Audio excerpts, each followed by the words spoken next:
C'est un appel ce matin ou une note biblique à venir après Jésus, à suivre Jésus et à renoncer, à enlever et à se charger. Lorsqu'on vient à Jésus, on se décharge de toutes nos misères, de tous nos péchés. Lorsqu'on vient après Jésus, on renonce à sa vie et on se charge de la croix. Regardez ce verset de la Bible qui m'a interpellé de l'évangile de Jean, s'il vous plaît, maintenant on démarre, au chapitre 1er, versets 35 et 38. Jésus vit 2 disciples. Jésus regarda et Jean déclara sur le Seigneur, verset 36, « Voici l'agneau de Dieu », Jean 1, 36. Les 2 disciples entendirent les paroles de Jean le Baptiste et ils suivirent Jésus. C'était tout, Jésus ne les avait pas invités, c'est eux qui avaient décidé de le suivre. Ils suivirent Jésus. Jésus se retourna, verset 38, et voyant qu'ils le suivaient, il leur dit, « Que cherchez-vous » Jésus les interpelle. Et je me suis permis de faire dans ma conviction une différence entre celui qui marche derrière Jésus et celui qui suit Jésus. Jésus sait bien celui qui marche comme ça sans trop le suivre et celui qui veut le suivre. Et Jésus découvre que 2 disciples veulent le suivre. Il le sait. Alors il leur dit, « Que cherchez-vous ? Quelle est votre recherche ? Quel est votre désir ? Quels sont vos sentiments ? Que voulez-vous » Et ils répondirent, et le mot est déjà en lui-même invocateur, ils répondirent, « Maître, où demeures-tu » Le fait de le suivre, déjà, Jésus est considéré par les 2 disciples, c'est Jean et André, apparemment.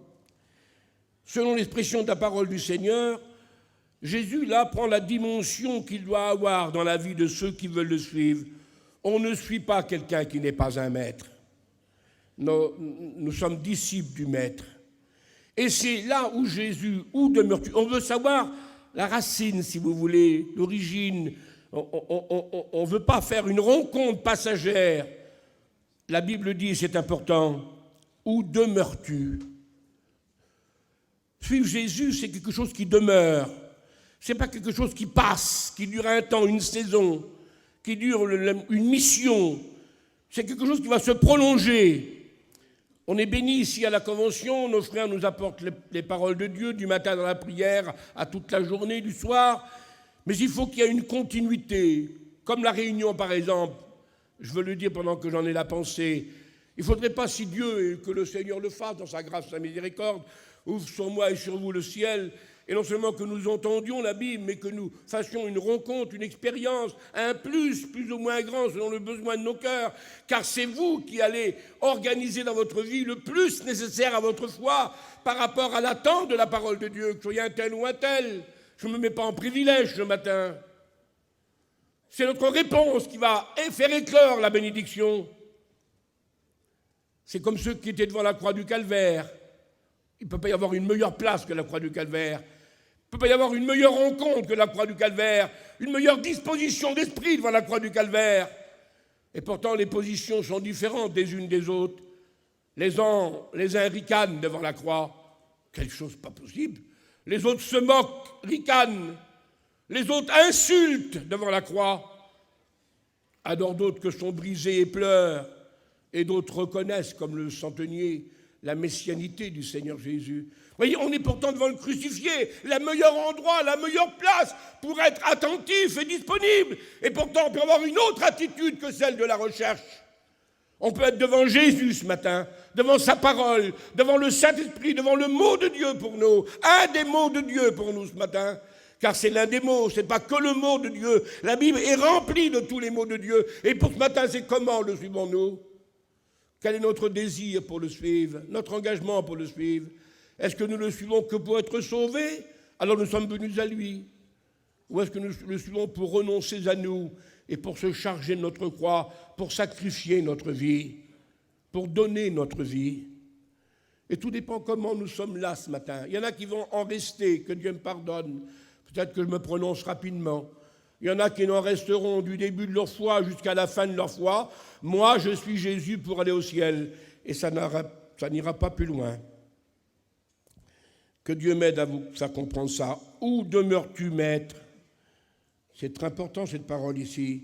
Écoutez, le Seigneur Jésus leur dit, eh bien, venez et voyez, faites donc l'expérience vous-même.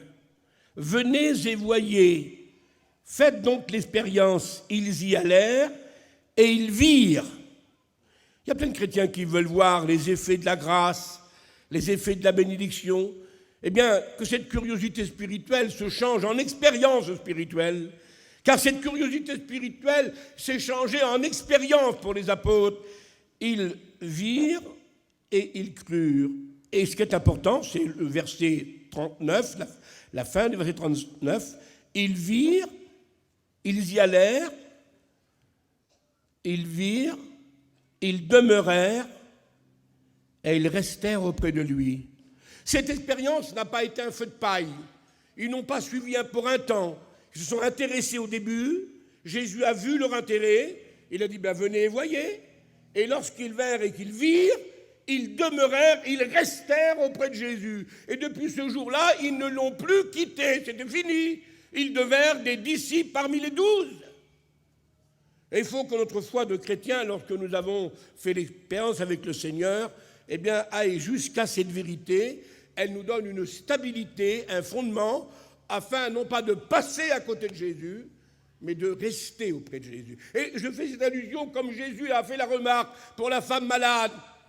Comme il est dit dans le texte, des dizaines, pour ne pas dire des centaines, effleuraient Jésus. Mais c'était un accident. Ils étaient tout près de lui, ils le touchaient. Mais ce n'était pas leur cœur, c'était leur corps qui le touchait. Tandis que cette femme-là, c'était son âme qui avait touché Jésus. À travers sa main, c'est sa décision, c'est sa joie, c'est sa recherche. Il y en a plein qui côtoient Jésus, il est parmi nous ce matin, il est là. Il y en a qui vont passer à côté de lui, qui vont avoir le bonheur de le frôler, mais qui ne le toucheront pas, parce que ce n'est pas leur décision, ce n'est pas leur recherche, ce n'est pas leur besoin. Parmi les milliers de personnes, il y a eu une femme qui avait un besoin de toucher Jésus. Eh bien, que notre rencontre serve à ça ce matin, qu'elle nous serve non pas à effleurer Jésus, à l'entendre, mais à faire avec lui l'expérience qu'on a tellement besoin au nom du Seigneur. Et puis le texte précise, c'est magnifique, un tout petit mot de rien. Je le lis, s'il vous plaît, si vous me permettez. Regardez. Venez, Jésus leur dit, et voyez, ils y allèrent, ils virent où ils demeurèrent, et ils restèrent auprès de lui. Ce jour-là, c'était la 10e heure. Le texte spirituel, le texte biblique inspiré par Dieu, nous donne même l'heure de cette expérience. Elle est notée par la Bible. Elle est notée dans le cœur des croyants. Le jour où vraiment on n'a pas entendu parler de lui, mais le jour où on a pris la décision de rester auprès de lui. C'est là, à la 10e heure, que cette décision fut prise. Il y a une heure précise dans la vie des hommes et des femmes. Il y a un moment précis qui peut être noté comme un monument de Dieu, comme une autel de Dieu dans la vie d'un croyant. Le jour où on a dit oui à Jésus et le jour où on a consacré sa vie à Jésus. Il ne venait pas pour être sauvé, il venait pour servir. Et c'est l'étape à laquelle Dieu nous appelle ce matin dans la vie de consécration. Alors regardez le mot du Seigneur, s'il vous plaît, mes frères. Très important, il peut se différencier différemment. D'une façon générale. Tout le monde compris ce matin dans cette parole de Jésus, de Matthieu 4, 19. Suivez-moi. C'est un appel généralisé à tout le monde. Personne n'est enlevé ici ce matin. Suivez-moi. Mais dans cet appel du Sauveur, elle se précise plus précisément pour ceux qui vraiment ouvrent leur cœur et n'écoutent pas simplement, mais veulent aller plus loin avec le Seigneur. Alors Jésus redit, et c'est tellement important, Jean. Comment c'est important? Dans Matthieu 19, 21, il dit précisément, suis-moi. Suivez-moi, c'est collectif, c'est tout le monde qui a compris ce matin. Mais pour ceux qui sont là, il nous appelle le Seigneur. Mais il y en a qui vont tendre l'oreille, il y en a qui vont capter le message du Seigneur et qui vont être attentifs, qui vont entendre la suite. Alors à ceux qui veulent entendre la suite, Jésus lui dit, et c'est important, très important ce mot, et je vais vous le laisser comme tout simplement, suis-moi. C'est une expérience individuelle. C'est généralisé, c'est individuel. Et pour celui qui est là dans l'individualité avec le Seigneur ce matin, sur les milliers que nous sommes, alors il y a encore une autre précision plus profonde et plus concrète. lorsque Jésus dira, et c'est tellement important, en Jean 21, 22, et maintenant c'est une précision que le Seigneur va faire, et ce sont peut-être quoi? Des privilégiés? Je peux dire ce mot, l'Évangile nous autorise à le dire, mais sur ceux qui vont aller jusqu'au bout. Ils vont écouter l'appel généralisé, suivez-moi. Ils vont être attentifs, ils veulent aller plus loin. Suis-moi, ça va être précisé. Et après Jésus va aller jusqu'à la limite de la responsabilité. Toi, et t'es désigné maintenant. C'est un qui est désigné, c'est une qui est désignée. Et Jésus désignera les personnes qui vont être attentifs à l'appel général. Suivez-moi, suis-moi, ça va être individuel. Et après ça va être personnel. Toi, il y a des gens parmi nous ce matin qui vont écouter de Dieu une voix. Toi, l'autre, laisse-le. Toi, suis-moi. Et ça va être individuel, ça va être personnalisé. Et ce sont ceux qui ont écouté la première appel, la deuxième, et qui répondent à la troisième. Je demande pardon à Dieu de ce que je vais dire. Il y en a qui, après la première appel, c'était beau, mais ils ne donnent pas suite. Et s'ils ne donnent pas suite, jamais le « toi, suis-moi » ne se fera. Le « toi, suis-moi » se fera que si déjà on est là à l'entente, à l'écoute, à la continuité de l'appel du Seigneur. Et je pense que vous le comprenez, mes frères et mes sœurs. C'est important, ce petit mot de pratiquement de rien a été pour moi l'occasion d'une réflexion. Alors je le redis, je ne cherche pas qu'à parler, je cherche aussi à m'édifier, à comprendre, et en même temps à transmettre.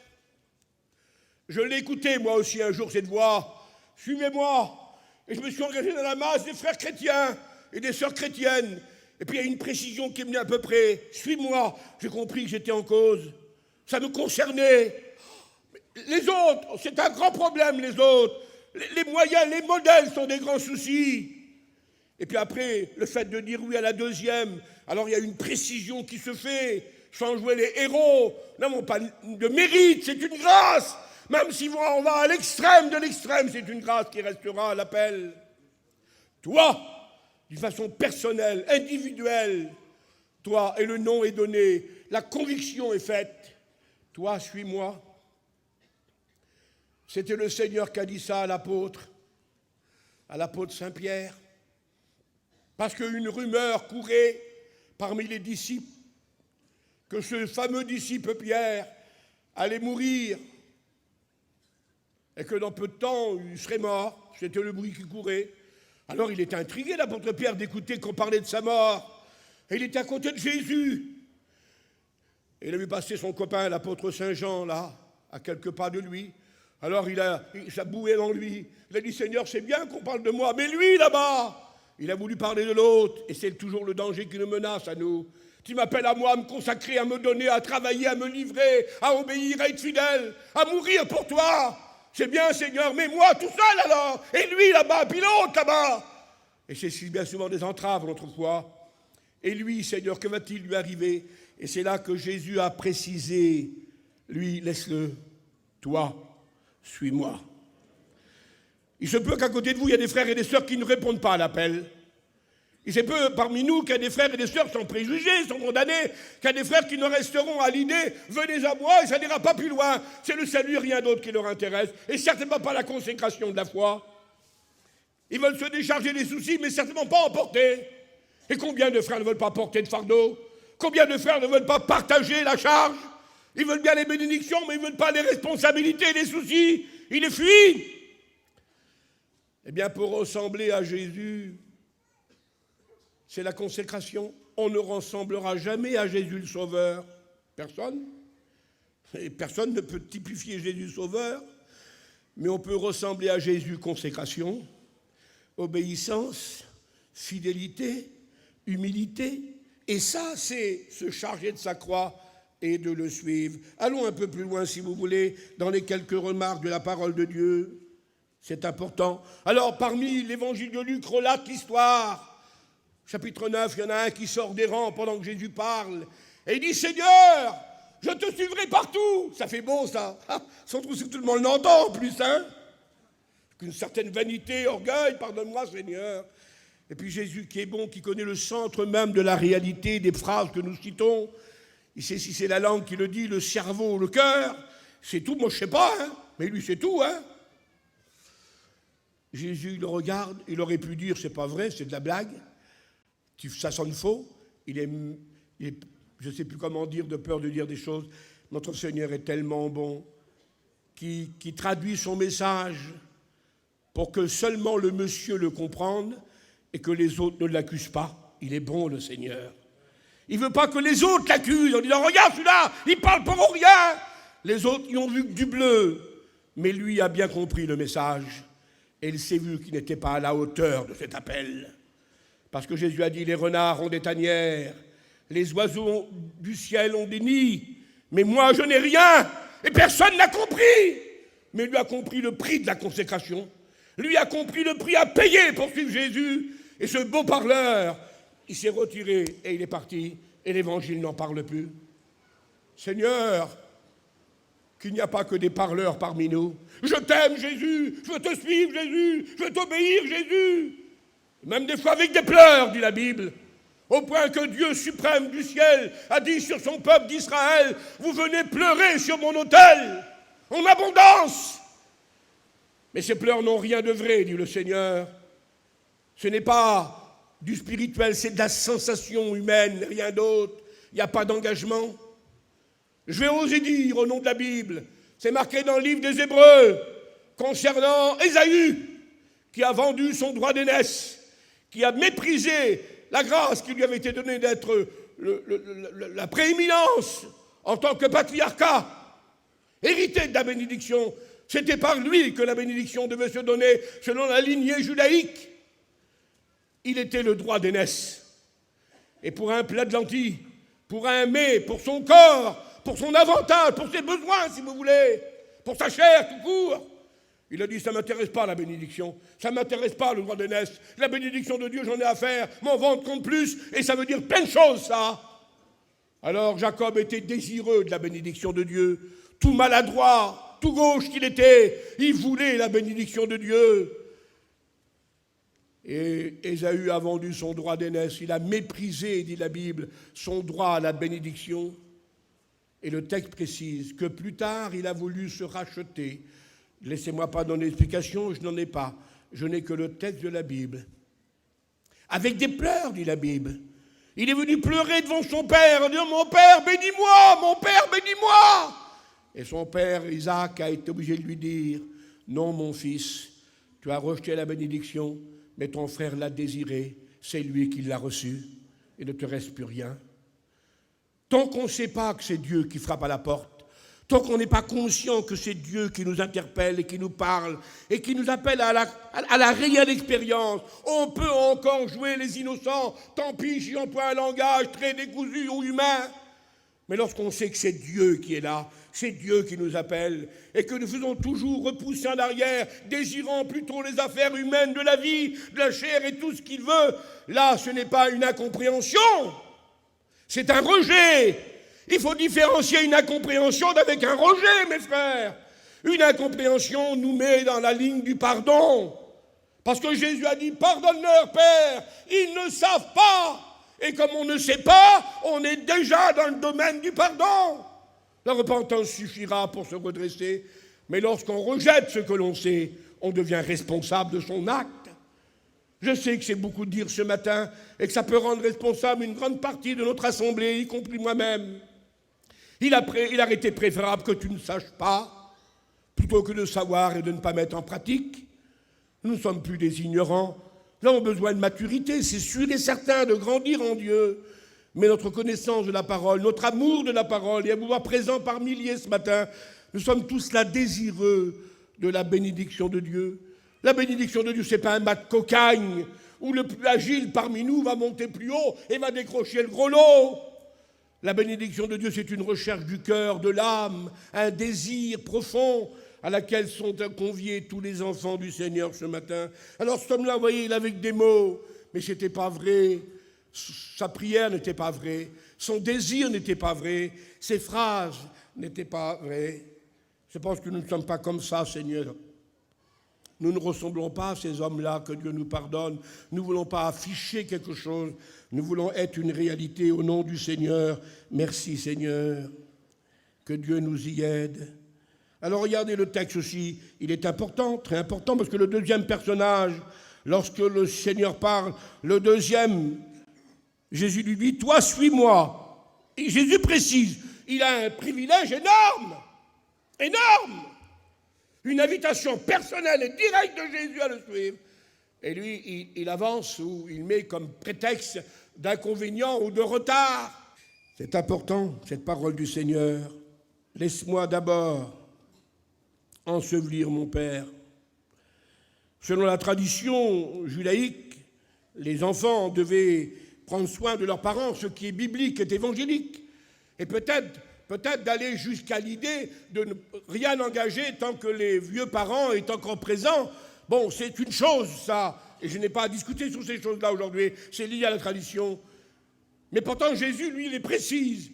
La tradition, c'est bien, Jésus la respecte, il est juif aussi dans sa nature humaine, et il ne démolit pas la tradition juive.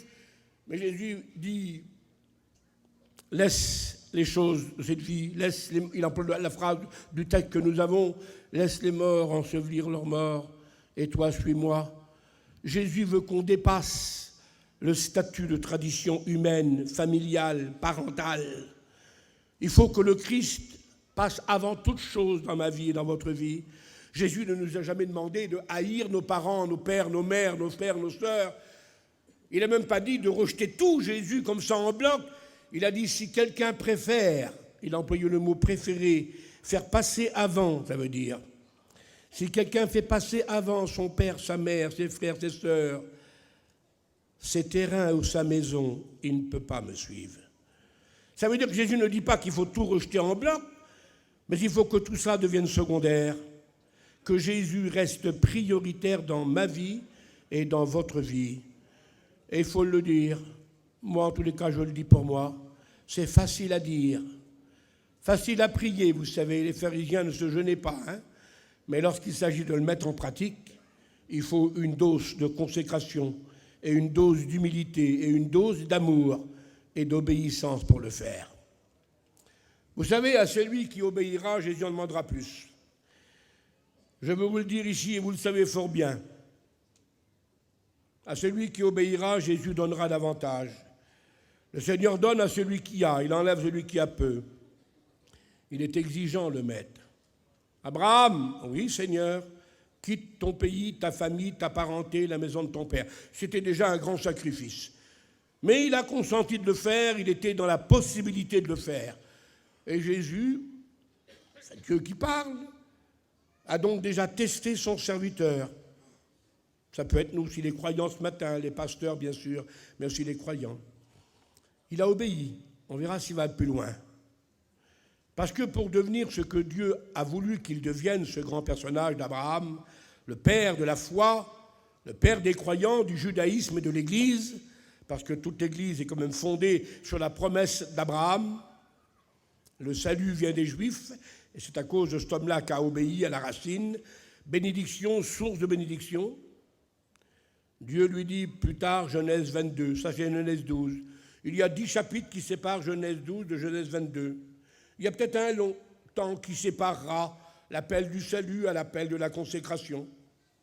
Abraham, oui Seigneur, offre-moi ton fils, celui que tu aimes, le sacrifice suprême.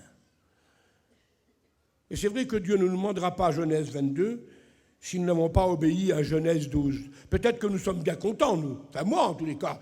Et je dirais, Seigneur, merci de ne pas me demander Genèse 22, dans le sens matériel du mot, dans le sens humain du mot.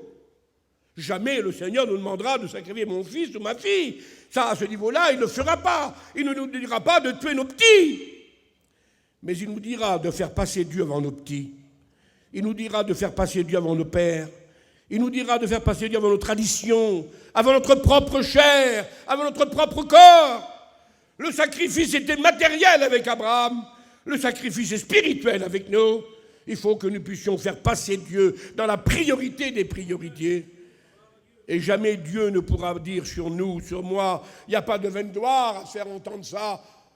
Il n'y a qu'un instrument du Seigneur. Abraham, je le jure par moi-même, parole de l'Éternel, parce que tu as fait cela, Parce que tu as fait cela, il y avait un test d'obéissance, un test de consécration.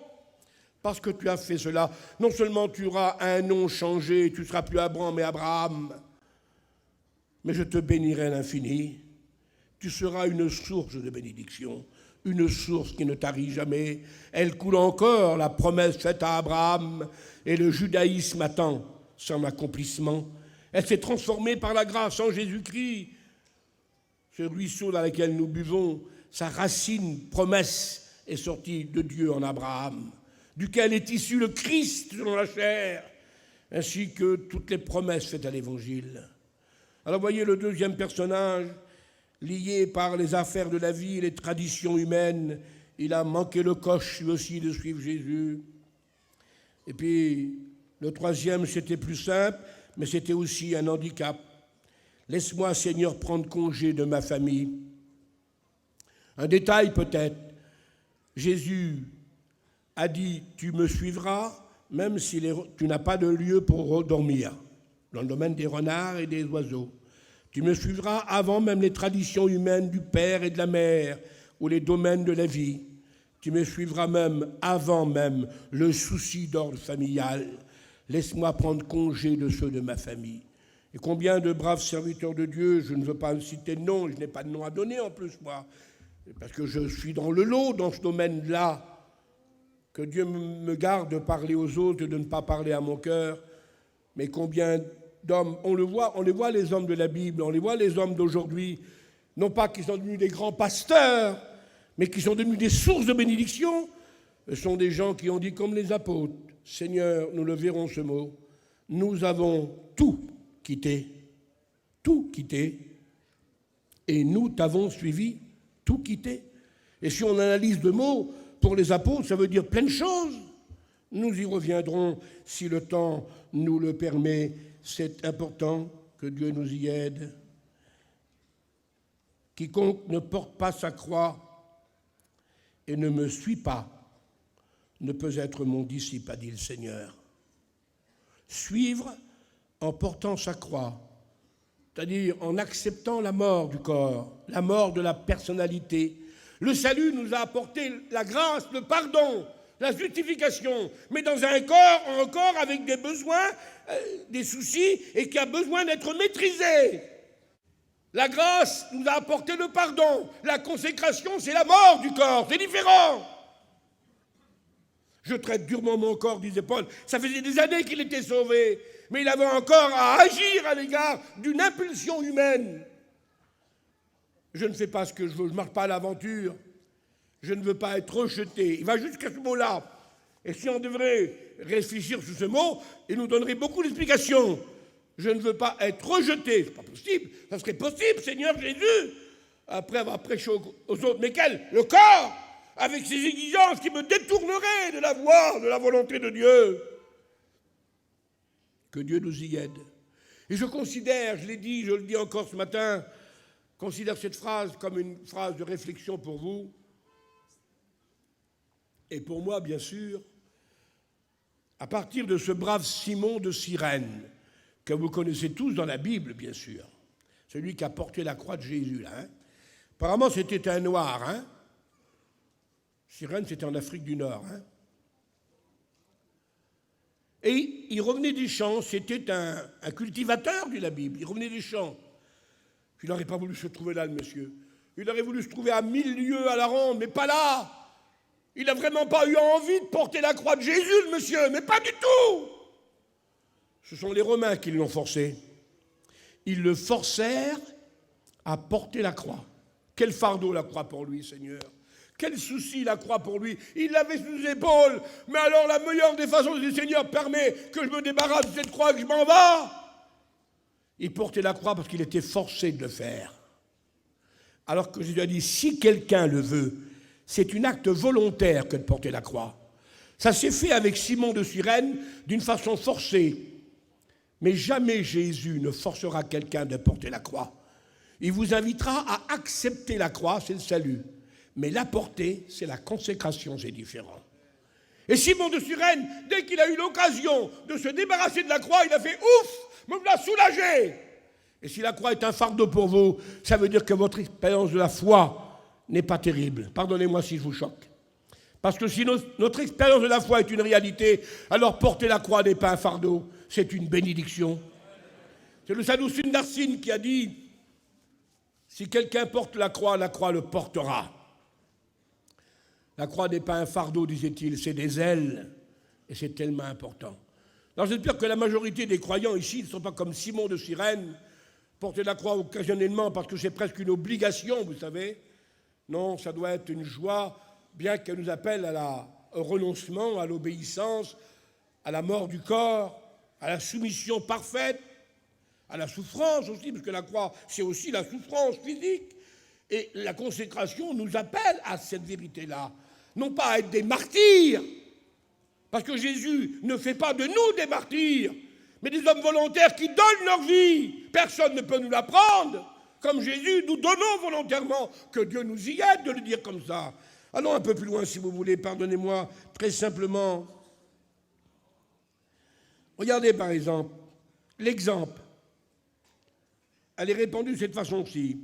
Simon et André, Jacques et Jean, les 4 disciples, c'est très important. Ils laissèrent tout et ils le suivirent. C'était important, les 4. Entre eux, ils avaient une petite industrie. C'était une petite usine de pêche, si vous voulez. C'était des associés. Ils avaient filet, barque, ils avaient tout ce qu'il fallait. Petite usine. Mais pour suivre Jésus et consacrer leur vie au Seigneur dans la consécration du service, il est bien précisé qu'ils laissèrent tout. Simon et André, un petit mot de rien. Ils laissèrent leur filet. Leur moyen de Chine, si vous voulez. Bon, c'est pas ce qu'il faut pour nous, attention, hein. Moi, je vais être adroit. Je vous dis pas maintenant que vous chinerez plus, vous n'irez plus au marché, on va de là, hein. À part le marché qui nous casse les pieds, les autres marchés, vous pouvez y aller, en dehors de la convention, ça ne me gêne pas du tout, hein. Mais disons, bibliquement parlant, ils laissèrent tout. Alors, on peut tout supposer dans tout. Mais là, c'est précisé. Ils laissèrent leur filet. Oui, mais attention, les filets qu'ils laissèrent là étaient remplis de poissons quand même, hein. C'est pas des filets vides qu'ils laissèrent, hein. Ils laissèrent leur filet plein. Il y avait 2 barques qui étaient remplies de poissons, là. Et 2 barques remplies de poissons, ça faisait une petite fortune à l'époque, hein. Donc, il laissèrent un petit magot, quand même, quelque chose d'important. La consécration peut aller jusqu'à là, et je n'ai pas à donner ici des ordres. Allons un peu plus loin. Comment c'est important? Jacques et Jean, les 2 frangins, les 2 frères, ils laissèrent leur père, ça va plus loin, là. Ils laissèrent la barque, leur moyen de commerce, hein, et ils laissèrent leurs ouvriers. Précisez, ils avaient des ouvriers, c'est donc une petite usine qu'ils avaient, comme on en voit au bord des mers avec les pêches qu'on drap. Alors vous voyez ici, dans ces mots-là, ils laissèrent tout, les filets, la barque, le père, les poissons.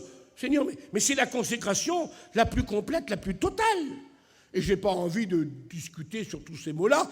Le Seigneur nous fait comprendre ce qui va être vrai pour certains ici. Il y en a qui vont aller à laisser le filet. C'est bien. Tu n'as pas imposé, mon frère, hein. Tu n'as pas le droit de dire j'ai laissé mon filet, laisse-le tien, toi. Parce que lui, il peut peut-être laisser sa barque à côté, là. Ou alors, il peut peut-être laisser ses ouvriers, l'autre. Peut-être l'autre ira jusqu'à laisser pour un temps, non pas abandonner, dire Père, je reviens, mais j'ai besoin de suivre Jésus. Donc, il va. Alors, chacun marquera son expérience à partir de la conviction qu'il a, vous comprenez? Vous n'avez pas à faire comme moi ou je n'ai pas à faire comme vous, bien qu'il y a un modèle, c'est le Seigneur Jésus. Et dont l'apôtre Paul s'est fait quand même le garant lorsqu'il disait « Soyez mes imitateurs comme je le suis le Christ ». Mais en ce qui nous concerne, nous pouvons copier les bons modèles, mais vous n'êtes pas obligé de faire comme votre copain. Le copain, il a donné 5 € pour l'œuvre de Dieu, que Dieu le bénisse. Ne crois pas que tu vas être heureux si tu lui donnes 5 €, toi, si tu en as 500 000 derrière. C'est pas en faisant comme l'autre, tu vas dire « Ça y est, j'ai rempli ma tâche ». Ça, c'est le Seigneur qui le décidera, c'est pas moi. Ou tu n'as pas le droit de dire que tu as donné 500 €, de dire à l'autre, si tu ne donnes pas 480, tu n'as pas, ça ne va pas. Tu peux donner que 50, le petit monsieur. Ben. Donc, chacun se consacre par rapport à sa conviction, par rapport à ce qu'il peut. C'est par rapport à ce qu'on doit faire que chacun doit consacrer sa vie et non pas l'imposer aux autres. Dès qu'on impose aux autres ce que Dieu nous demande, on n'est plus dans la consécration, parce que la consécration est personnelle. Et celui qui donne sa vie ne ronchonne pas au point de dire « fais comme moi, sinon je laisse tout ». Ça veut dire que ce n'est pas de la consécration. Parce que la consécration, c'est que vous veilliez ou que vous dormiez, celui qui veut consacrer sa vie, il la consacrera à Jésus. Et il ira à l'autel, il mourira pour le Christ dans le domaine spirituel, et il se donnera du matin au soir, il fera ce que l'Évangile lui donne, et ce sera une joie de le faire, et pas un souci de le faire. Dès qu'on fait comme l'apôtre Pierre, là il y avait une rature, et l'autre, Seigneur, laisse-le l'autre, toi suis-moi, c'est un appel volontaire, c'est important, Seigneur. Hein? Vous avez suivi tout cela. Alors nous avons tout quitté, nous t'avons suivi. Tout a commencé pour vous.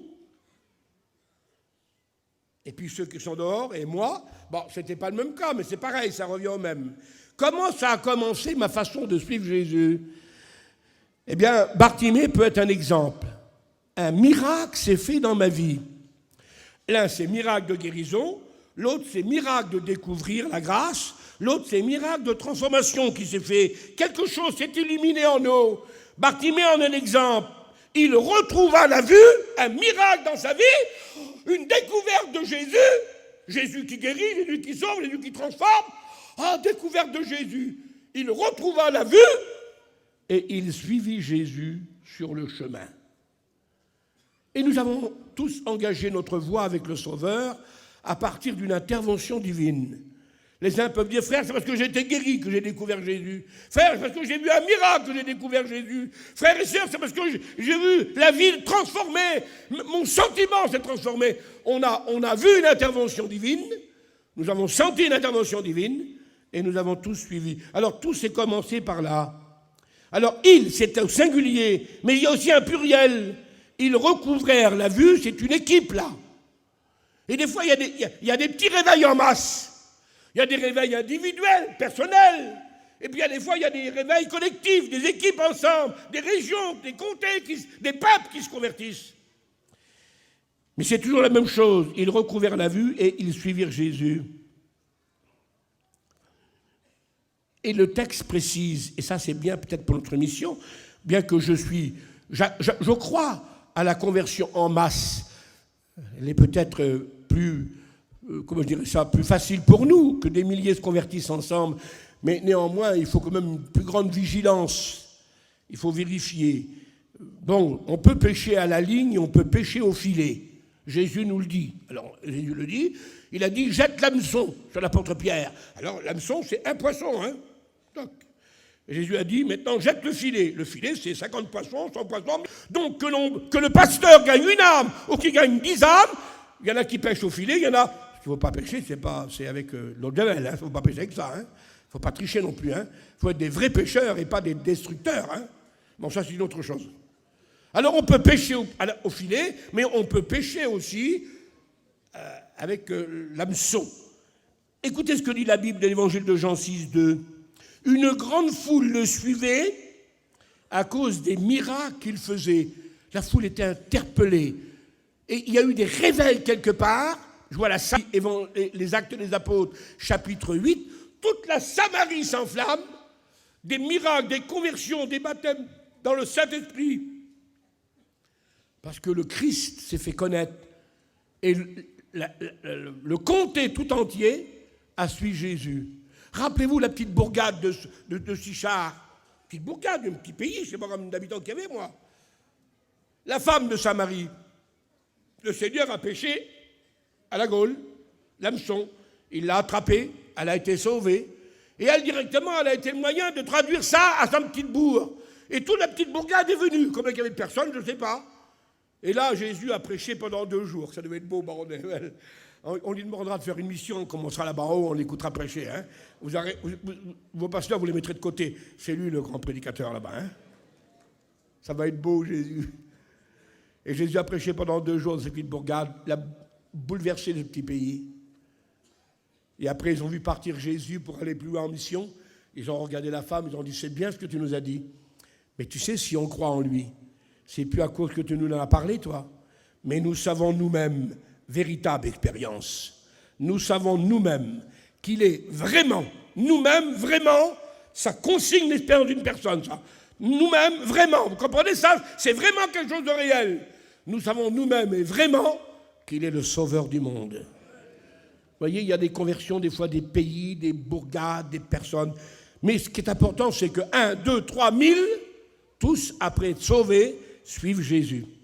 Parce qu'après avoir été sauvés, il faut suivre Jésus. Vous comprenez qu'il faut suivre Jésus. Vous l'avez dit lorsque le pasteur vous a baptisé, je crois. En général, c'est un petit peu le mot du pasteur. Frère ou sœur, ça m'étonnerait. J'invite les frères à rappeler cela dans les baptêmes. Est-ce que tu veux suivre le Christ dans les bons et dans les mauvais jours? Et personne ne vous a mis un couteau sur la gorge, hein? Tu veux le suivre? On vous a fait ça, vous? Personne ne vous a mis une guillotine, hein? Vous avez dit, oui, je suivrai Jésus dans les bons et les mauvais jours. Vous l'avez dit, mes frères et sœurs? Oui, nous l'avons dit. Et combien de fois nous ne savions pas ce que nous disions? Pardonne-leur, Seigneur. Ils ne savent pas ce qu'ils disent. Parce que nous l'avons dit, mais nous ne l'avons pas fait pour la plupart. Nous n'avons pas suivi Jésus dans toutes les conditions du chemin. Que Dieu nous pardonne, et nous l'avons dit. Allons un peu plus loin, si vous voulez.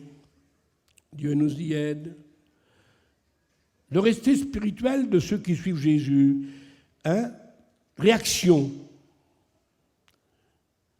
Écoutez ce que dit l'évangile de Luc, chapitre 23-27. Donc le miracle, l'intervention de Dieu, nous a fait engager le pas, nous a fait suivre Jésus. Maintenant, dans cette suite que nous suivons Jésus, il est dit qu'il le suivait, le Seigneur Jésus, en se frappant la poitrine et en s'humiliant et en se repentant. Je sais que ça va vous choquer ce que je vais vous dire. Je ne sais pas si je vais demander ici qui fait pareil. Je me suis engagé dans le baptême, j'étais un jeune garçon en 1955.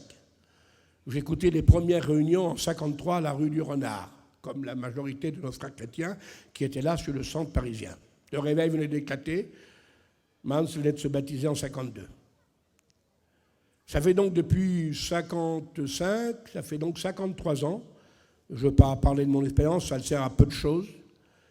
Mais je pense que je réalise maintenant, je ne me suis pas repenti à 53 ans. Je me repens encore ce matin de ne pas être à la hauteur de la tâche que Dieu me confie, dans ma foi et dans mon service. La repentance, ce n'est pas une affaire qui est passée et qu'on n'en parle plus. C'est une affaire de tous les jours, mes frères. Il faut se repentir ce matin. Tu es baptisé depuis tant d'années, mais par rapport à l'exigence de la parole, l'amour de la parole, la réalité de la parole, eh bien, il le suivait en se frappant la poitrine. On doit suivre Jésus en s'humiliant. On doit suivre Jésus en se repentant. Et j'invite l'Église à le faire ce matin. À pas dire je me suis repenti, c'est terminé, mais à continuer devant Dieu, à être dans l'état d'humilité. On ne peut pas suivre Jésus en disant moi, je n'ai pas besoin de m'humilier, de me repentir. Vous êtes certainement de travers, vous qui parlez comme ça. Lorsqu'on suit Jésus, eh bien que vous vous frappiez la poitrine ou pas, c'est votre affaire, mais dans l'état d'humilité, dans l'état de repentance, tel que la parole de Dieu le précise. C'est important. Je vous donnerai, dit le Seigneur, c'est marqué dans la Bible, je vous donnerai un cœur nouveau, je mettrai en vous un esprit nouveau, et ainsi vous pourrez me suivre. C'est marqué dans Ézéchiel 36. S'il n'y a pas cette réalité de la foi, cette transformation véritable du cœur et de l'esprit nouveau, cette nouvelle naissance qui a engendré notre foi dans le Seigneur Jésus, eh bien, ce n'est qu'une prétention religieuse que de suivre Jésus. Et combien de fois, mon Sauveur, que Dieu me pardonne de vous citer cette phrase du Seigneur, car je ne la considère pas pour vous, je la cite à titre d'indication. Qui était plus religieux que les Juifs? On n'en trouve pas beaucoup dans notre mission, vous savez. Mes frères et sœurs, si nous aurions eu Nicodème dans notre mission Vie et Lumière, nous aurions eu un ange, nous aurions eu un saint. Il jeûnait 3 fois par semaine. Je ne le fais pas. Il donnait la dîme de tous ses revenus. Difficile à faire. Il priait les prières quotidiennes du judaïsme de 3 à 7 fois par jour. J'ai des exemples à suivre. Hein. Un homme dont certainement le langage était correct et sérieux. Seigneur, c'est un monument, le monsieur-là. Et ce pharisien qui enseigne la loi vient vers Jésus et Jésus lui dit, Nicodème, si tu veux être sauvé, il n'est pas sauvé. Comment? Il n'est pas sauvé. Mais c'est un ange. Il jeûne, il prie, il donne, il fait tout. Il n'est pas sauvé. Nicodème, si tu veux être sauvé, si tu veux rentrer dans la vie, il faut naître de nouveau.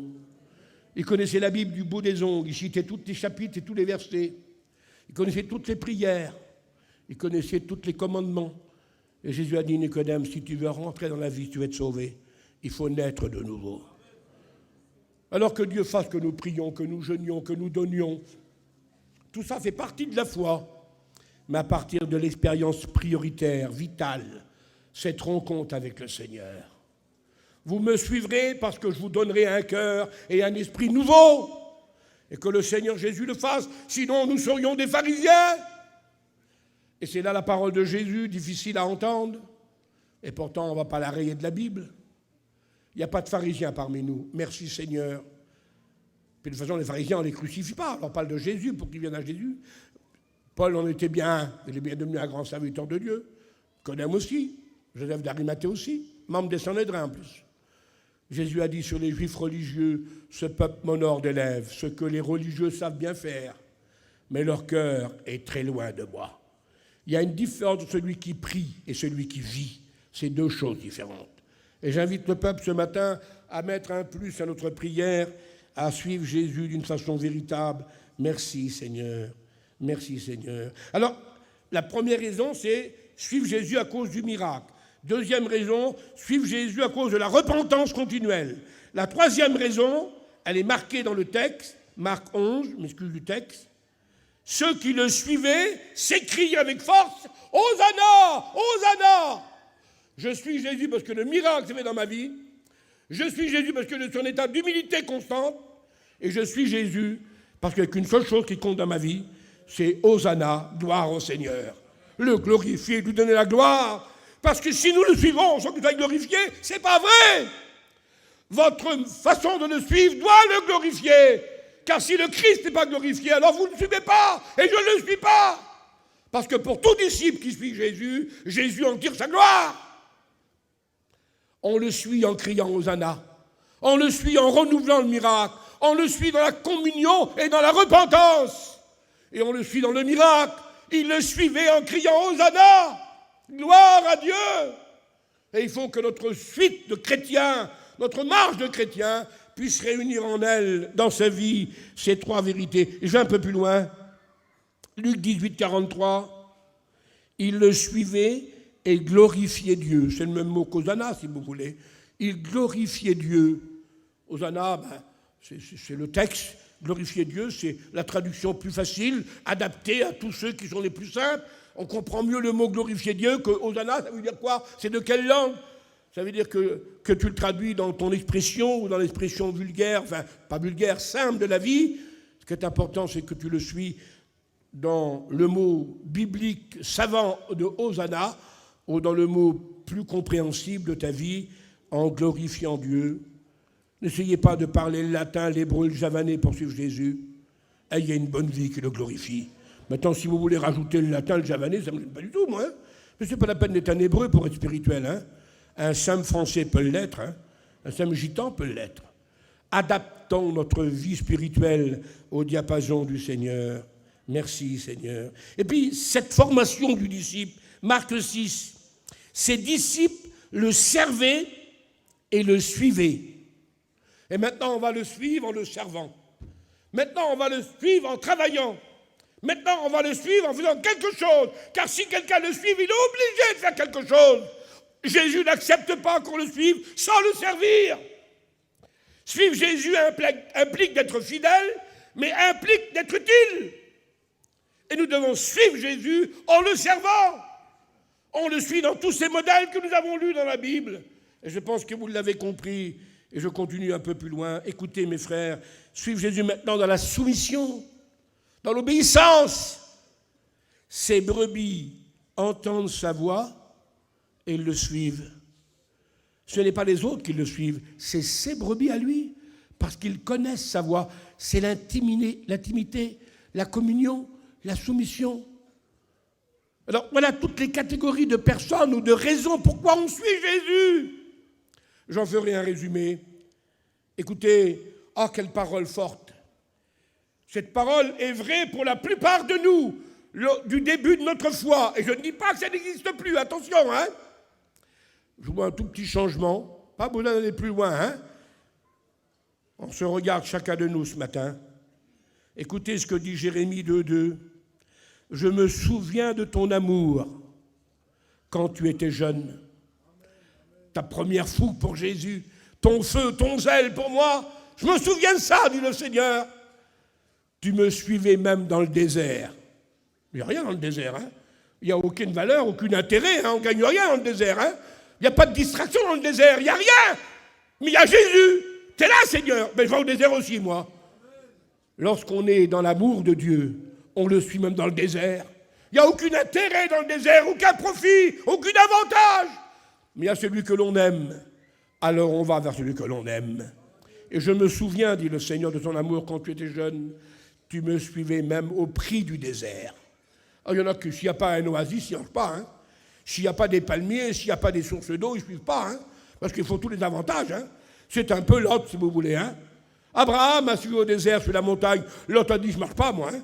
S'il n'y a pas tout ce qu'il faut pour moi et mes chameaux et ma famille, moi, je ne suis pas du tout. Hein. Je veux bien y aller, mais à condition que j'ai mon avantage. Hein. Eh bien, il y a un déclinement dans la foi, là. Parce que lorsqu'on aime celui que l'on suit, on le suit au désert. À quoi ça rimerait que votre bien-aimé vous dise « Je vous suis à Nice ou à Monte-Carlo » ou je ne sais pas où, aux îles Hawaï, si vous voulez. Mais si tu vas là-bas, au pôle Nord, non, je ne te suis pas. Je ne marche pas. C'est pas terrible, c'est sur le pôle Nord. Hein. Mais je crois à votre idée à vous, ce serait quand même un peu spécial. Hein. Celui qui m'aime, dit Jésus, il me suit.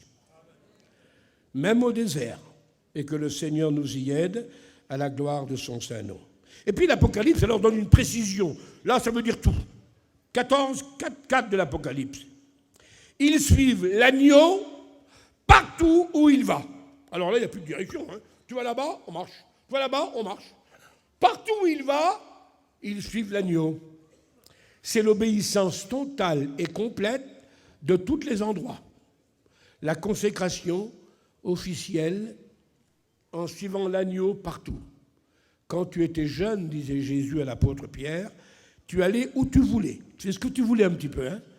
Mais maintenant que tu as vieilli, que tu as mûri, c'est la maturité spirituelle pour nous, et pas la grande barbe simplement, alors tu iras peut-être là où tu ne voudras pas aller, mais tu iras pour obéir. Et c'est vrai que des fois, le Seigneur nous emploie là où on a la joie de le faire, et des fois là où ce n'est pas avantageux, mais il faut le faire. Un jour, j'ai tombé dans mon propre piège, je vais vous le dire. Façon de parler, propre piège. J'avais dit aux élèves qui m'avaient demandé lors d'un cours, comment peut-on savoir la volonté de Dieu quant à notre direction dans le ministère? Et puis, j'ai réfléchi un peu, je n'ai pas toutes les réponses non plus, limitées. J'ai cru bon de leur dire, eh bien, écoutez, c'est simple, les garçons, en son temps, je disais ça, parce qu'il y a des élèves qui sont pasteurs maintenant qui avaient écouté ça. Je leur ai dit, moi, je pense à mon idée qu'on peut peut-être avancer 3 choses. Premièrement, il y a quelque part un travail utile à faire, très utile à faire, une nécessité. Donc, occasionner qu'il y a un boulot. Pas partir à l'aventure sans boulot, non, mais il y a une précision de travail. 1. 2, il correspond à ce que je peux faire. Ça correspond. C'est lié à mon ministère. Si on me demande de réparer un docteur et que je suis un électricien, je ne vais pas y aller. Donc il faut que ça corresponde à mon besoin de travail, à mon désir de travail. Il y a un besoin, et moi je corresponds à ce besoin par rapport à mon ministère. Tiens, tu t'alignes. Et 3, tu es disponible, tu n'es pas pris aujourd'hui. Tu ne quittes pas une assemblée pour aller faire quelque chose, parce que si tu quittes 1000 brebis pour aller là-bas, c'est pas sage devant Dieu. Mais tu es disponible, tu es libre, tu n'es pas engagé, tu es libre, tu corresponds, il y a un besoin. N'attends pas 107 ans, fais pas 8 jours de prière. Vas-y, sers le Seigneur, il y a une direction logique dans cette décision-là. Et j'avais dit ça aux étudiants, et les étudiants étaient contents, et j'étais content aussi. Et 8 jours plus tard, le frère Le Cossec me téléphone, et il dit, Jimmy, je ne peux pas aller aux États-Unis parce que je suis pris par un engagement, mais il y a un besoin aux États-Unis, à Los Angeles, et puis si tu es disponible, je pense qu'il faudrait que tu regardes ton calendrier et puis y aller. Alors, je n'avais pas du tout envie d'aller aux États-Unis. Enfin, à ce moment-là, quoi. Et puis, j'ai dit, laisse-moi réfléchir une journée ou deux. Il m'a dit, bon, on se rappelle demain. J'ai dit, bon, le conseil, d'accord. Et puis, le même soir, dans la nuit, j'ai réfléchi à ce que j'ai dit aux étudiants. Le Seigneur m'a dit, Jimmy, tu as dit aux élèves comment connaître la volonté de Dieu. J'ai dit, oui, Seigneur.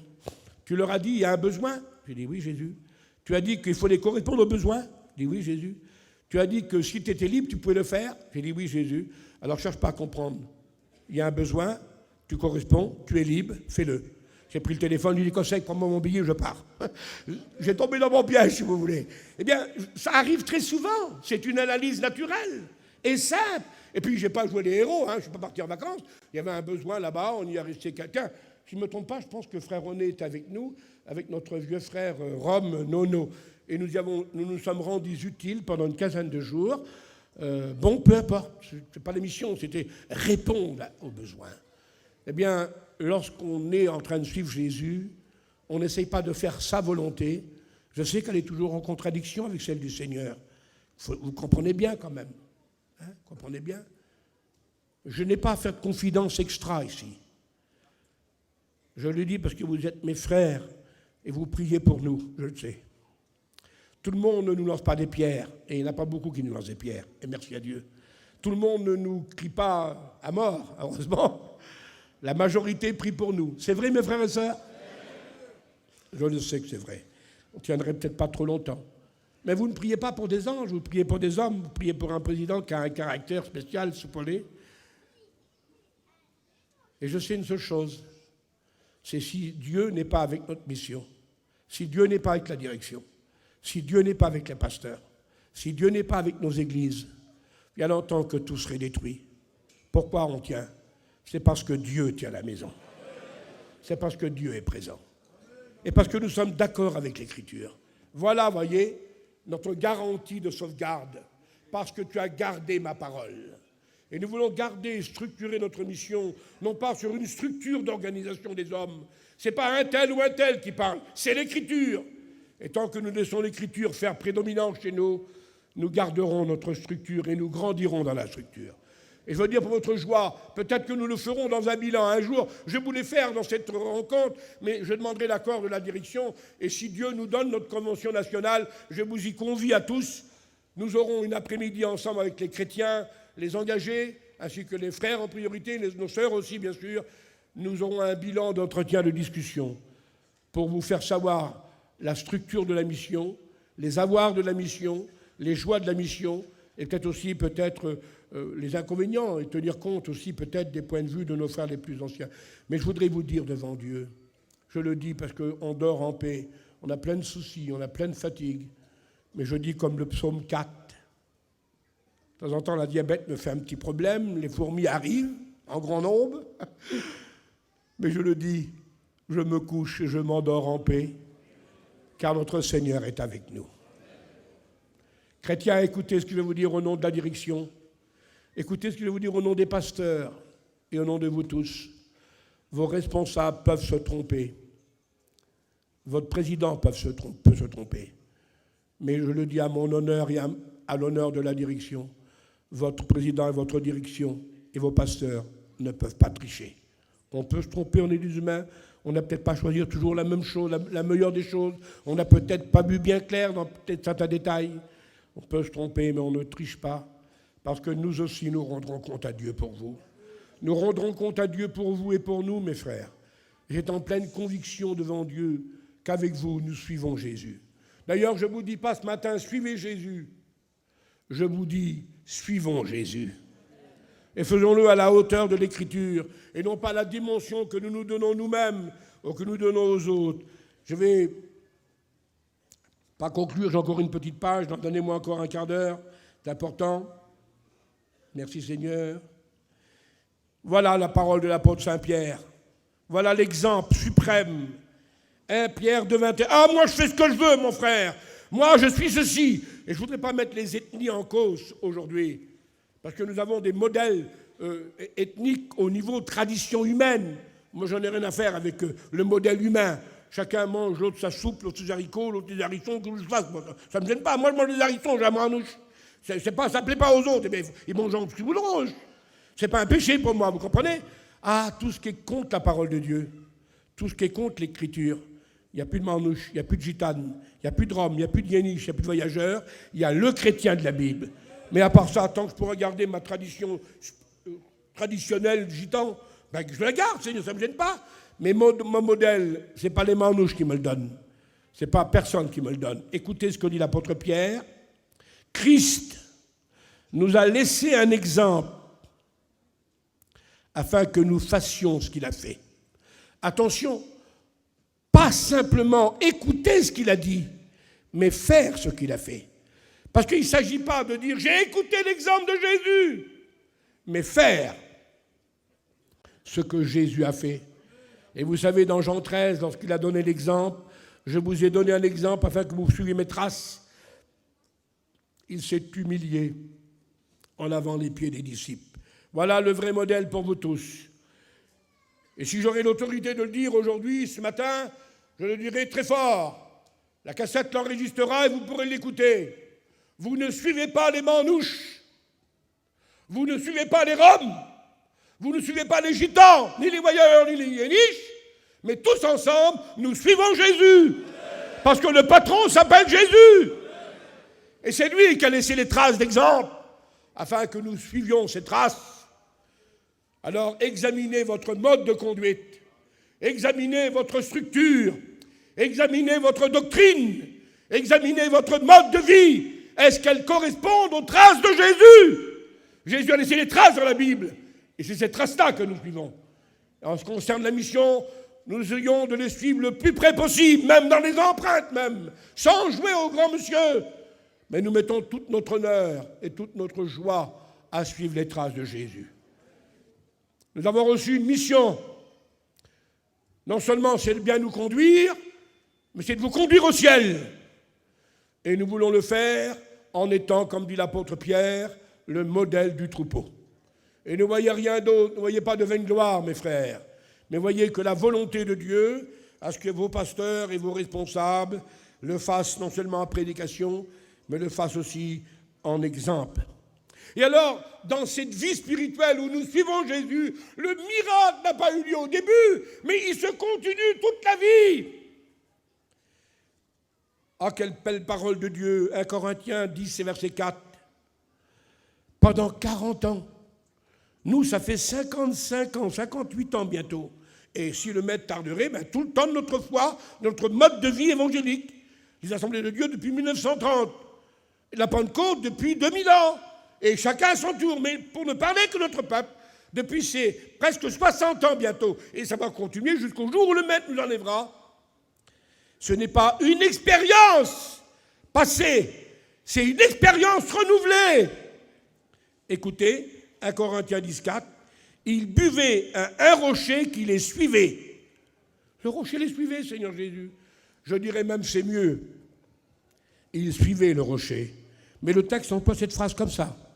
Je n'ai pas le droit de la changer. Ils buvaient un rocher qui les suivait.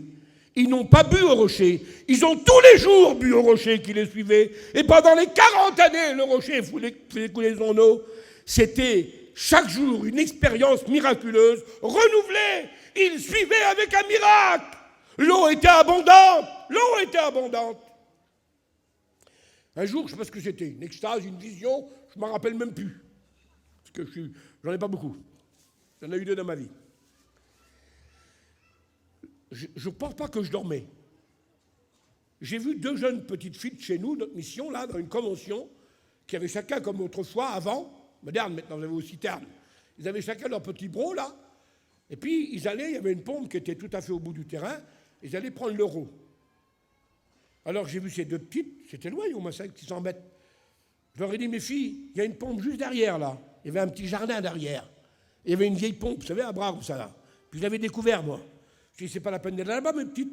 Il y a une pompe qui est derrière, là. Et ils m'ont dit, non, frère Jimmy, elle ne marche pas. Ah, je dis, si, mes filles, je l'ai essayé, elle marche magnifique. Alors ils m'ont dit, l'eau n'est pas bonne. Mais je dis, si, mes petites, je viens d'en boire, elle est magnifique. Je dis, toc, le son, c'est parti. Et j'ai pensé qu'il y a plein de gens qui font comme ça. Ils vont au bout de la terre, là-bas, alors que l'eau est à côté de nous. Et ils disent, ça ne marche pas. Mais si, mon frère, ça marche. Ça fait 55 ans que j'en bois. Elle n'est pas bonne. Mais alors, je suis comme un prince, magnifique, désaltéré tous les jours. Mes frères, croyez-nous, l'eau est là parmi nous et elle est fraîche. Amen. Ils buvaient à un rocher et ce rocher les suivait. Ah, Seigneur, mon Dieu, suis le Seigneur, mais le bon Jésus. Le rocher te suit aussi. la source dont je suis. Et tu vas être toute ta vie désaltéré. Et que son nom soit béni. Merci, mon Seigneur. Merci, Baba Rodevel. Et puis cette vérité de la joie chrétienne. C'est vrai, je l'avoue, tout à l'heure, j'étais, bon, voilà, les responsabilités, rien d'autre. J'étais fatigué, j'étais un petit peu attristé. Puis maintenant, je sais pas, vous m'avez réjoui, hein, gloire à Dieu. La Bible m'a réjoui. Le psaume 119, 14. Je me réjouis. Attention le mot. Ce n'est pas seulement qu'en lisant ta parole. C'est déjà magnifique, magnifique. Mais je me réjouis en suivant ta parole. Chrétiens, je ne vous appelle pas à vous réjouir qu'en lisant le texte. C'est déjà magnifique, mais ce n'est que la moitié de la joie. Je vous invite à vous réjouir en suivant le texte, en pratiquant le texte, en vivant le texte. Je me réjouis parce que ceux qui lisent, s'en suivent, mettent à leur effectif une responsabilité. Je me réjouis en suivant ta parole comme si je possède le plus grand des trésors. Merci, mon Seigneur. Merci, mon Dieu. Que son nom soit béni au Seigneur. Et je vais conclure parce que je pense qu'il faut. Je ne sais même pas quelle heure il est, mais ce n'est pas grave. Je voulais en plus qu'on prie le Seigneur un temps. Hein. Je ne sais pas combien de temps, je n'ai pas donné de limite, moi. Et je ne suis pas plus que les autres. Mais je voulais quand même que si des fois il y a quelqu'un qui pourrait dire, Seigneur, bien, non pas faire des confessions, confessez à votre Dieu, parlez avec vos frères si vous voulez, c'est le Seigneur qui est notre confesseur, ce n'est pas les hommes. Mais nous avons besoin aussi de répondre. Vous téléphonez, vous? Moi aussi je téléphone, et je l'ai là. Je ne parle pas, ça m'arrive souvent, je suis malade, pas terrible. Et puis l'autre, il n'a pas le temps de parler, je raccroche. Ça ne va pas, ça. Ça ne va pas. Le téléphone, on parle, et puis après on écoute ce que l'autre a à dire. Là, aujourd'hui, Dieu nous parle par sa parole. Le téléphone est branché. Maintenant, lorsqu'il aura fini de parler par sa parole, il aura besoin d'écouter ce que vous avez à dire. Et vous aurez à parler à Dieu. Et une fois que vous aurez parlé, alors il vous a donné la réponse, ensuite, il vous donnera la bénédiction. Alors je continue. Écoutez ça comme c'est beau, Ézéchiel 36. Je mettrai en vous mon esprit, en sorte que vous puissiez suivre mes commandements. On le sait, sans l'action du Saint-Esprit, sans la présence du Saint-Esprit, nous ne pouvons pas suivre le Seigneur. C'est le Saint-Esprit qui nous permettra de suivre. Merci, mon Seigneur. Merci, mon Jésus. Et puis, l'exemple, simple. Excusez-moi si je dis des mots comme ça, moi je l'ai marqué, alors je vous le dis. C'est vrai que ce n'est pas coutume. Jésus dit, vous verrez un homme. Où c'est qu'il faut qu'on aille, Seigneur, préparer la Pâque? Eh bien, vous verrez un homme. Oui, qu'est-ce qu'il a, cet homme-là? Ben, il porte une cruche. Comment il porte une cruche? Ça n'existe pas, ça. C'est les femmes qui portent les cruches. Un homme n'en porte jamais. C'est pas un homme qui prend l'eau chez nous. C'est les femmes qui le font. Et vers les Juifs, c'était plus sévère que nous. Vous voyez un homme avec une cruche sur l'épaule, aller prendre de l'eau, vous? Même chez nous, c'est scandale. Alors, au niveau des Juifs, c'est encore plus scandale. Jamais un homme ne portait une cruche d'eau. C'était les femmes. Mais là, c'est spécial. Le signe, un homme qui s'humilie au plus haut degré, un homme qui fait les travaux les plus simples, même au point de dire, mais il n'est pas normal, ce homme-là. C'est pas le fait de s'humilier que madame remplace monsieur, pas du tout, Seigneur. Parce que monsieur restera toujours monsieur, mes soeurs, hein. Il n'y a pas de problème, hein. Pas le tyran, mais le patron de l'église, de la maison. Alors, vous dites pas alléluia, mes soeurs? Ah ben oui, il n'y en a pas beaucoup qui le disent. Hein. Alors, il ne s'agit pas ici de faire autre chose que de règles de la Bible. Si vous voulez un jour qu'on parle du monsieur et de la dame de la parole, on en parlera. Et vous êtes comme moi au courant, vous lisez les épîtres. Alors ici, c'est scandaleux et c'est spécial. Pourquoi Jésus a pris cet exemple? Un homme qui porte une cruche? Oui, c'est l'exemple, mon vieux. Tu suivras cet exemple. C'est lui qui t'emmènera à l'endroit voulu. Un homme qui est capable de s'humilier. Voilà le mot. Un homme qui est capable de faire des travaux d'ordre, qui n'est pas normal, mais qui le fait, il restera le signe de la volonté de Dieu. Alors, il faut rester dans nos limites, vous comprenez? Moi, je vais réparer mon auto. Mais je ne vais quand même pas, pardonnez-moi si je vous choque, mes frères et sœurs, mais je ne vais quand même pas laver le linge, quand même. Vous comprenez bien que ce n'est pas mon affaire, à moi, ça. Hein? Alors, mais ici, il ne s'agit pas de remplacer l'un par l'autre. Il s'agit de l'idée d'humilité, de renoncement, d'aller même au plus haut degré, même se faire parler dessus s'il le faut, mais si c'est pour obéir à Jésus, pas changer des tâches, attention, il n'est pas question de ça. Ce n'est l'exemple seulement que je veux citer ici, que Jésus a pris de toute façon. Voilà un homme à suivre. Un homme qui s'humilie, il montrera toujours le chemin aux autres. Et un chrétien qui s'humilie, une chrétienne qui s'humilie, montrera toujours le chemin aux autres. Un orgueilleux ne peut pas monter le chemin. C'est quelqu'un qui est humble qui montre le chemin. Il faut retirer dans cette leçon que l'humilité de quelqu'un qui est prêt éventuellement à faire des choses sur lesquelles éventuellement les gens diront mais c'est pas normal ça, il va au-delà des limites. Parce que dès qu'un homme veut se consacrer, dès qu'une femme veut se consacrer, il prie un peu plus que les autres, il y a plus que les autres, il se consacre un peu plus que les autres, il se donne un peu plus que les autres. Vous savez, il est raille le frère, il se prend pas milligramme là. Alors il faut faire attention aussi, il y a un équilibre, c'est sûr et certain. Mais il n'y a pas de déraillement dans la consécration, mes frères. Il n'y a pas de déraillement dans l'humilité. Il n'y a pas de déraillement dans la fidélité. Il y a de l'humilité et que le Seigneur nous y aide. Allez, on passe ce petit point-là, qui paraît un peu spécial, mais ce n'est pas grave. Écoutez ça, c'est important. Et ça, il faut le faire en évangélisant. Je suis d'accord que nous prêchons à toutes les catégories du gens, tous. Je sais qu'il y en a qui vont... Moi, Seigneur, je te demande pardon, mon Dieu, je parle avec liberté. Moi, je m'en fous. Hein. Pardonnez-moi ce que je dis. Moi, j'y ferai à deux fois. Hein. Moi, Seigneur, je m'excuse, mais tu l'as fait toi, mais c'est toi. Toi, tu t'appelles Jésus, moi, je m'appelle Jimmy. Parce que Jésus, pour évangéliser des gens, des fois, il fallait qu'il aille où c'est qu'ils étaient les gens. Ah bon? Oui. D'ailleurs, on l'a méprisé. C'est l'ami des publicains et des gens de mauvaise vie. Oh là là! Il mange et il buvait. Pas possible, c'est marqué dans la Bible. Mais vous le lirez le verset. Il mange avec eux. Ah oui, oui.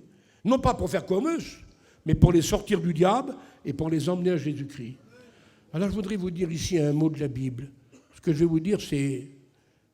J'en prends pas la responsabilité, je cite la Bible. Lorsqu'il s'agira de sauver un païen, et même de sauver quelqu'un, il n'y a pas de problème, alors éventuellement il ne s'agit pas de se compromettre en aucun cas, mais il faut aller à la rencontre du pécheur perdu, il faut aller à la rencontre du misérable. Tandis que l'apôtre Saint Paul nous dit, ça c'est l'apôtre Paul, donc c'est la doctrine de la Bible. Alors comment créer l'équilibre là? Jésus mangeait avec les païens et les publicains, les gens de mauvaise vie. Et l'apôtre Paul déclare, si quelqu'un se nomme frère, qui affiche la chrétienté, la spiritualité, si quelqu'un se nomme frère, mais qui est, et ici toute la panoplie d'une vie déréglée, d'une vie qui ne correspond pas à l'Écriture, de ne pas manger avec un tel homme. Alors, à qui il faut obéir? Eh bien, il faut rester d'aplomb sur l'Écriture. Lorsque quelqu'un est dans l'état de perdition et reconnaît sa perdition, il faut le sortir du feu. Et il faut aller jusqu'à l'idée, si un non-croyant t'invite, c'est marqué dans la Bible, un non-croyant, mange ce qui te présente. Dans le but, non pas de faire un repas, dans le but de le gagner à Jésus-Christ. Mais si quelqu'un se dit, moi je suis un chrétien, moi je suis un fidèle, et qui vit une vie de patachon, plus haut degré, de dérèglement biblique, alors l'apôtre Paul nous dit non, pas manger avec un tel homme. Alors, dans le sens d'équilibre biblique, et je voudrais vous dire que lorsqu'on suit Jésus, on est dans un équilibre biblique. On ne fait pas une règle qui appartient à la mission. Il n'y a pas de règle de la mission. Il n'y a pas de règle de direction du président, des enseignants. Il y a la règle de la Bible. Et en suivant Jésus, on ne peut pas détruire la règle à la fantaisie de certains. Moi, je fais ce que je veux, tu comprends? Il y a un règlement de la parole et nous devons le respecter. Jésus a dit oui, Paul a dit non. Ils ont tous les deux raison, dans un contexte différent. Il suffit de mettre en pratique ce que la Bible nous dit.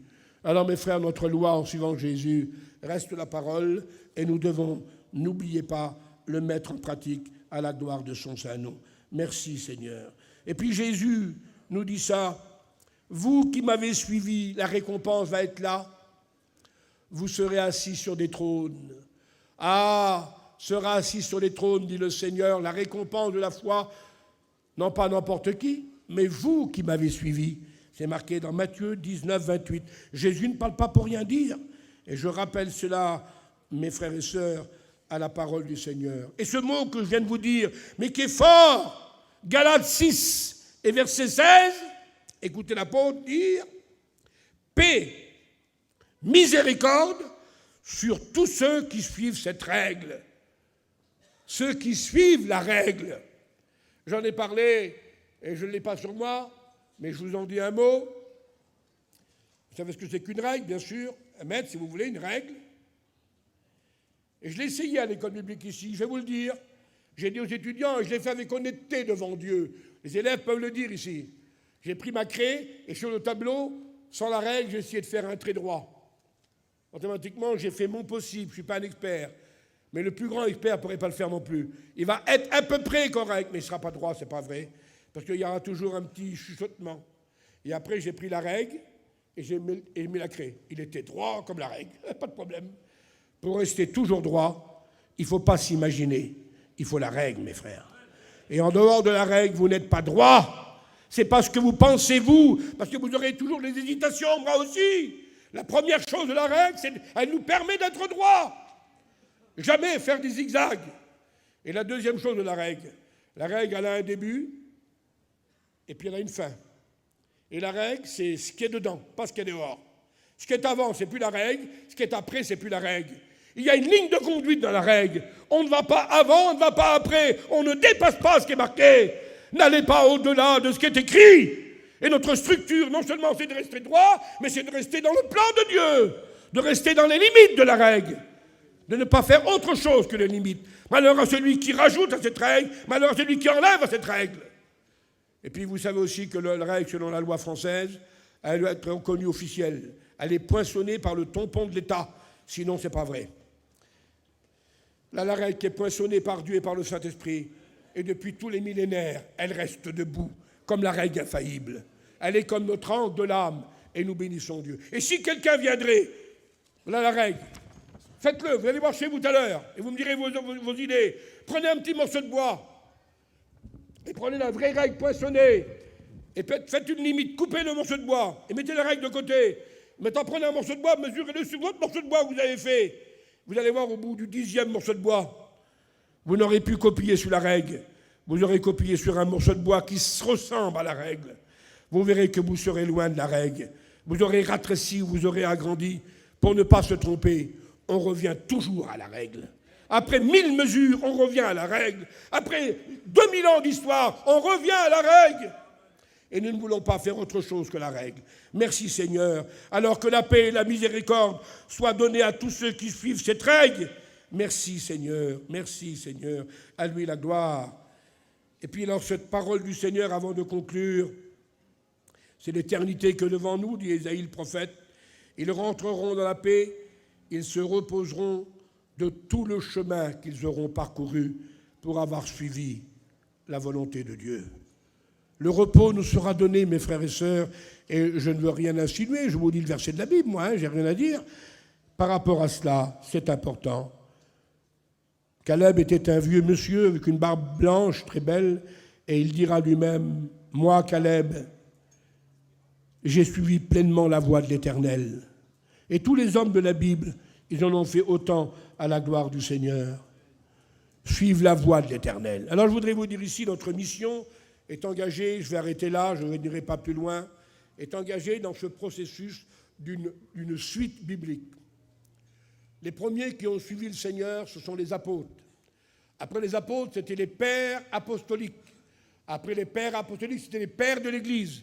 Et ainsi, de suite, l'histoire biblique nous dit que les hommes ont suivi, pour ne parler que du Nouveau Testament. Et puis, nous sommes venus, nous, à la fin des temps. Nous sommes les derniers venus de l'histoire.